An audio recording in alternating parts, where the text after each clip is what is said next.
Hello, good morning and welcome. I am joined today by my guest, Steph from HM Referencing. How are you doing, Steph?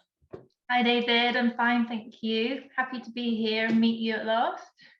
It's great to have you with us. We're talking about something which is an everyday staple of the lettings industry, and it's something that very much it's the centerpiece of everything we do when trying to put a new tenant into a property, and that's obviously referencing.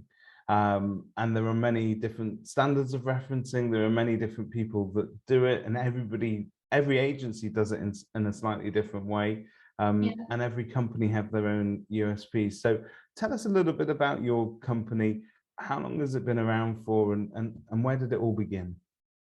So HM Referencing, we're coming up to 10 years, David, which is something worth celebrating, I think. Congratulations. We're known as that agency with the high standards. So where we started 10 years ago was from Hazelton Mountford chartered insurance brokers who specialise in let property insurances, rent guarantee, legal expense, all those things. And the agents that Hazelton Mountford were working with over the years, it became evident that the referencing agencies at the time weren't providing the kind of service and level of checks that was needed in line with rent guarantee. And so, to cut a long story short, that's how it started. And that's how we work still today, providing very robust checks for tenants, the level of check that's really needed, that is so key, as you were saying, in that pre-tenancy process, to really provide agents with information to make a really informed decision for their landlords who are best protecting their investments, their properties.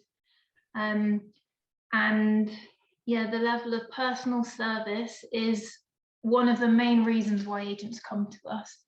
You know, as you said, there are lots and lots and even more referencing agencies now popping up all over the place. It's a balance between, I don't know whether there's more estate agents or referencing agents, but there's plenty of them. And for good reason. If there was not a need for them, then you would not see these businesses thriving. And I think each one has their own kind of niche and USPs. So you've mentioned one of your USPs being that personal service. Where else do you feel that you guys sort of really come into your own and add value? Certainly the level of, I've mentioned the robust checks. One of the reasons our agents stick with us for years is so each agent has their own dedicated account handler. So that one person who they know, they build a relationship up with, built over the years. And a lot of referencing agencies where they might gather the information, send it back yes or no. We work with our agents.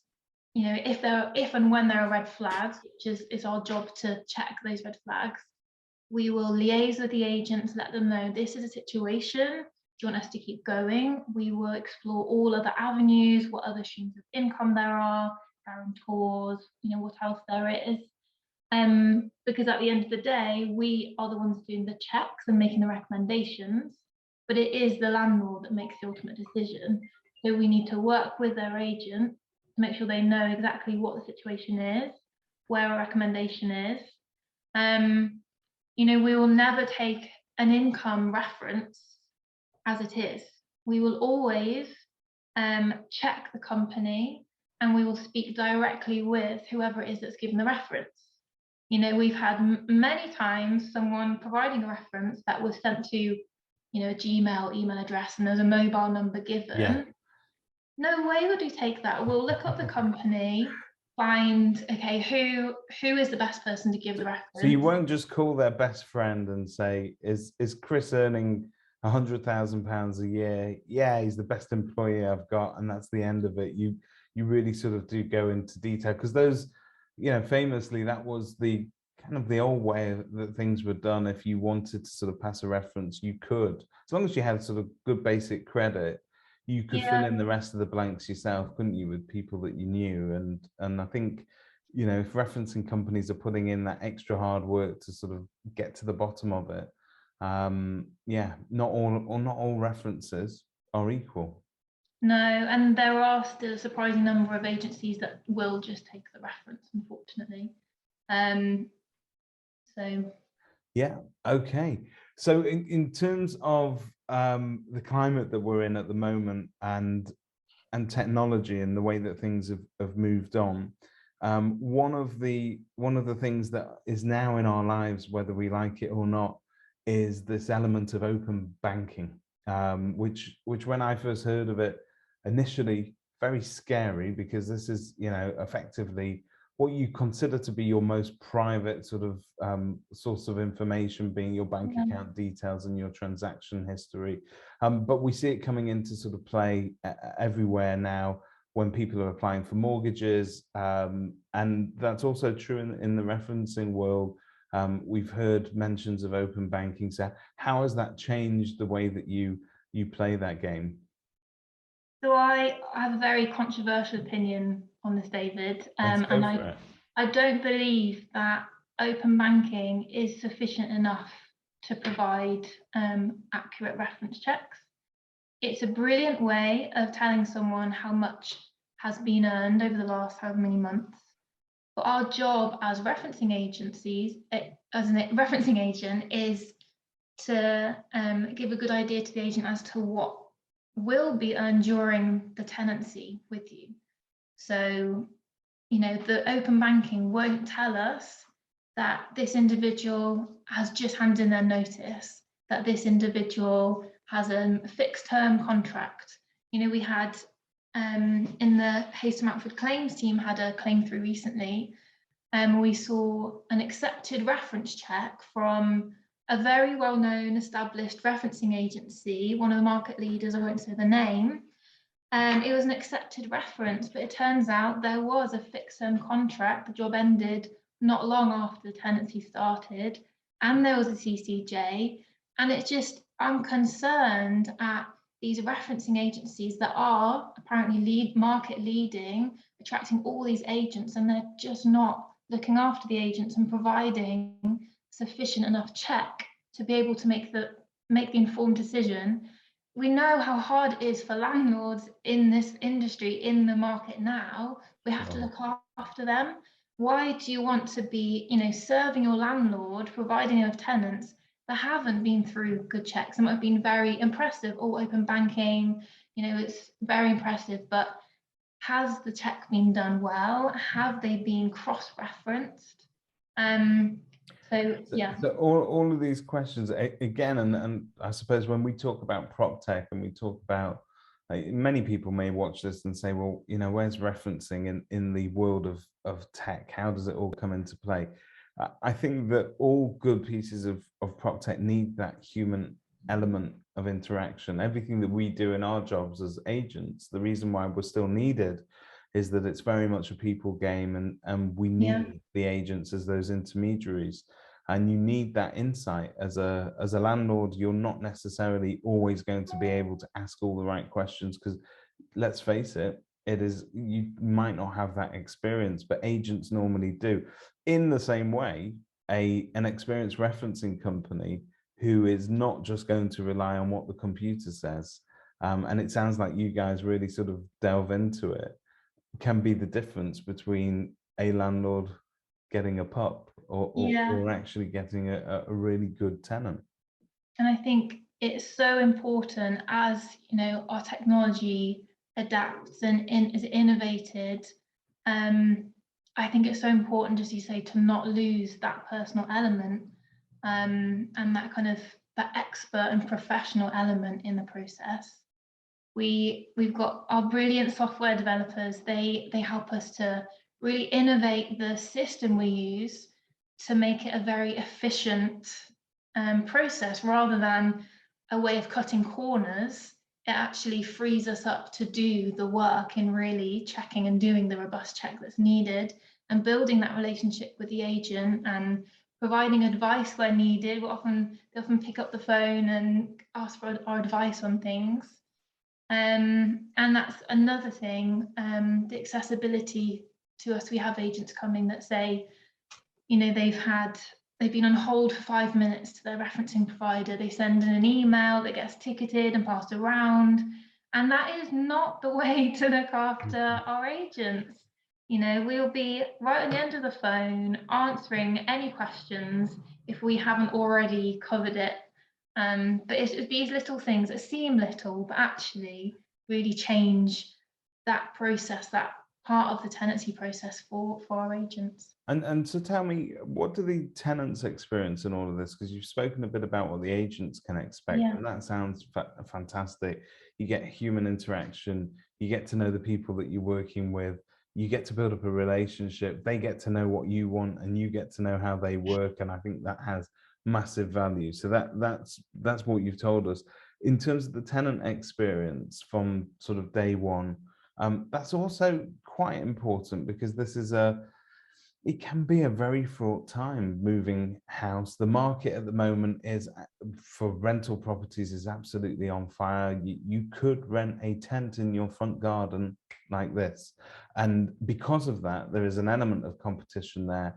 Tenants are arriving in a frenzy. They're very much sort of dreading that reference process, because they know it's one of these administrative hoops they need to jump through. But what do they experience from an agent or from you guys in terms of getting referenced? Yeah, so as you say, that moving or and going through tenancy, referencing is one of the most stressful parts. It can be really scary for tenants as well, as you're saying, looking through, seeing bank statements, credit checks. Some people have been through it before and it went badly. What's going to happen now? Some people have never been through it. We will make a phone call to every single tenant just as they come on. As the agent provides us with their details, we'll make a phone call to them to introduce ourselves, outline the process, what will be needed, answer any of their questions, what we call a welcome call, to make them, put them at ease from day one. And that same person will be there available for them through the process as and when they need. So that's probably a really nice way to start the process, that you have that human interaction. It's not just sort of a computer form that you can't really gauge anything out of.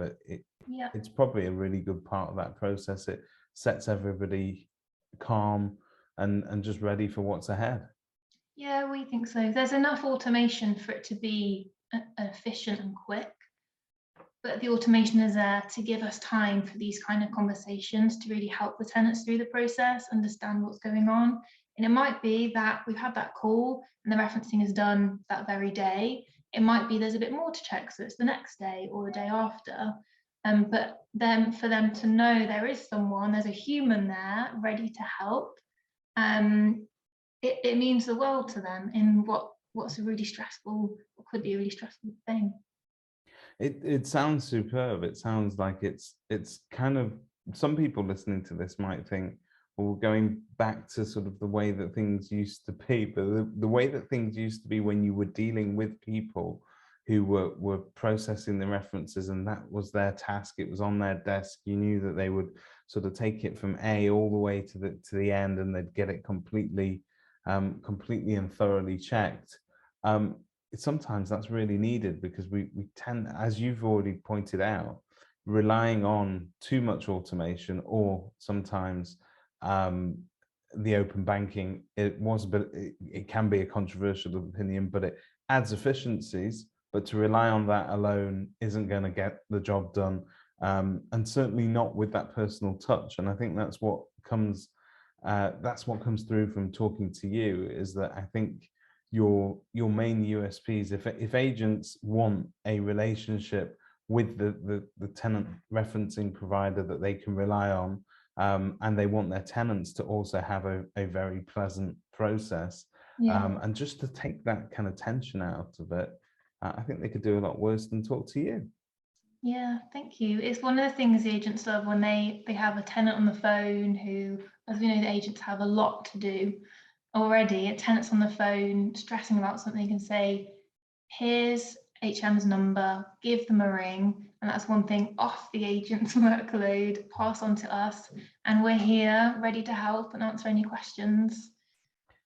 And typically speaking, Steph, what's the sort of turnaround on referencing? Is it fairly quick?